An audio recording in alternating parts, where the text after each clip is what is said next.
تفسیر القرآن۔ آج کا سبق سورہ آل عمران آیت نمبر 50 اور 51۔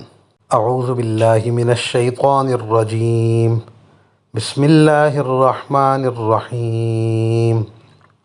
وَمُصَدِّقًا لِمَا بَيْنَ يَدَيَّ مِنَ التَّوْرَاةِ وَلِأُحِلَّ لَكُم بَعْضَ الَّذِي حُرِّمَ عَلَيْكُمْ وَجِئْتُكُم بِآيَةٍ مِّن رَّبِّكُمْ فَاتَّقُوا اللَّهَ وَأَطِيعُونِ إِنَّ اللَّهَ رَبِّي وَرَبُّكُمْ فَاعْبُدُوهُ هَذَا صِرَاطٌ مستقیم۔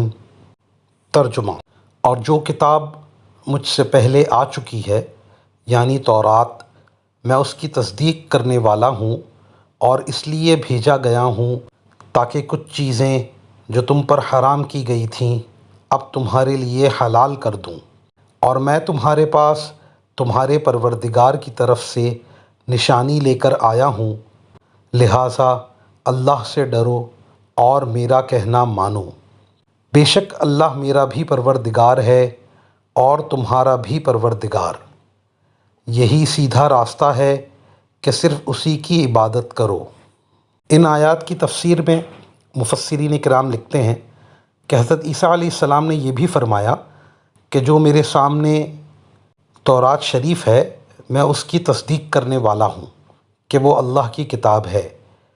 یہ بات کہنے کی ضرورت اس لیے تھی کہ بنی اسرائیل تورات شریف کو مانتے تھے۔ اگر کوئی تورات شریف کی تصدیق نہ کرتا تو ایمان نہ لانے کا یہ بہانہ ہو سکتا تھا کہ تم اللہ کی کتاب کو نہیں مانتے، تم پر ایمان کیسے لائیں؟ حضرت عیسیٰ علیہ السلام نے فرمایا کہ میں تورات شریف کی تصدیق کرتا ہوں، تمہارے اور تمہارے دین کے خلاف کوئی دین لے کر نہیں آیا، اور تمہارے لیے اللہ کی طرف سے بعض ان چیزوں کو بھی حلال قرار دیتا ہوں جو تم پر سابقہ شریعت میں حرام تھیں، اور یہ معجزات سمجھدار کے لیے کافی ہیں۔ تم اللہ سے ڈرو اور میری اطاعت کرو، کفر اختیار کر کے اپنی بربادی نہ کرو۔